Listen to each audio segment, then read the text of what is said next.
Hello, you amazing hackers. So I heard some of you wanted to get into bug bounties, so I have a few starter tips and resources gathered for you on how you can get into them, and maybe some for you experienced hunters as well on how to improve your web hunting.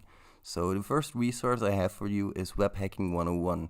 This is a book written by Peter Jaworski. Sorry if I butchered your name there. I would really recommend you get this book. The minimum price is $10. If you can, I would really appreciate it if you guys pay this person what you can honestly for his work, because as you'll see, you'll get a lot of value from this book. It's really valuable. Now, the next topic I would recommend is the OWASP API security project. Now, you guys probably already know the OWASP top 10. This is something like the top 10, but specifically for APIs. And this is, in my opinion, the new methodology for bug bounty hunters.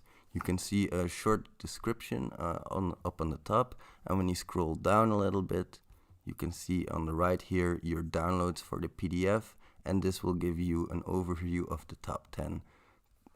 There's also the regular top 10, of course, which is important, but there are better resources to learn this from, because the OWASP top 10 is very high level and it doesn't go very much into detail. So you can of course follow my channel or a few other YouTube channels, but I'll make a separate video about which YouTube channels you can follow to get into bug bounty hunting and to keep up to date. Now, when you have a bit of an idea of what vulnerabilities you can find, you should of course practice them. A couple of applications for that, Damn Vulnerable Web Application being one of them.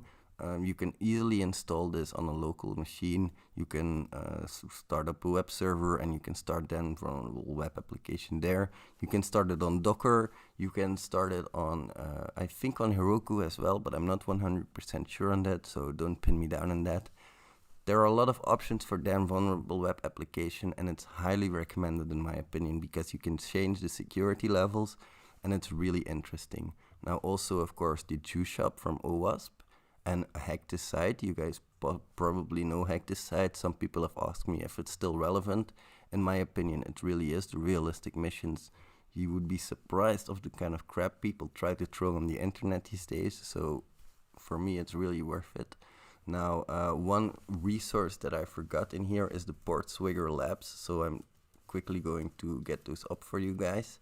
This is also a very important resource for me, because it's free. That's very important, of course, and you can learn a whole lot from these guys. These guys developed Burp Suite. They know what they're talking about, and they have some excellent research on here, and it's completely free again, so definitely recommend this.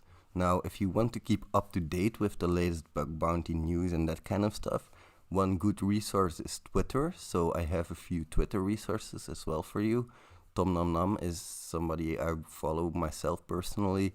He does a lot of great work for the bug bounty community. So does Nahamsek, really great bug bounty hunter, somebody I aspire to be.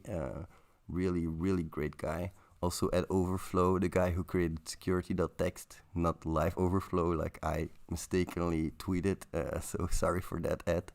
Really, I follow this guy, really great guy as well. You guys should probably go follow him if you like bug bounties. And Franz Rosen, of course. He makes the best tools and he releases them to the public, so really interesting to follow him as well. Now, what's also really interesting if you want to be a bug bounty hunter is start reading the Hacktivity on HackerOne. Not only the Hacktivity, of course, there are other publicly disclosed vulnerabilities that you can Google and that you can read. I would start on HackerOne because it contains the biggest collection of hackers on the internet, and that's of course not always going to give you the biggest amount of disclosures, but it's going to give you a fair bit. So as you can see, the first one has been by Nahamsek. My expense report resulted in an SSRF. So it's really interesting to read this kind of stuff. You can get an idea of what big bug bounty hunters are looking for and how they report it, because that's also really something you should be aware of, how to report a good bug. If you want to learn more about that, the link is in the description below. I'll also put in my own playlist so you guys can get an idea of what's important in bug bounty hunting. And I hope you enjoyed this video. If you did, please remember to subscribe, because when we hit 1,500 subscribers, we're going to do a giveaway. So Hope I'll see you in the next video, and bye.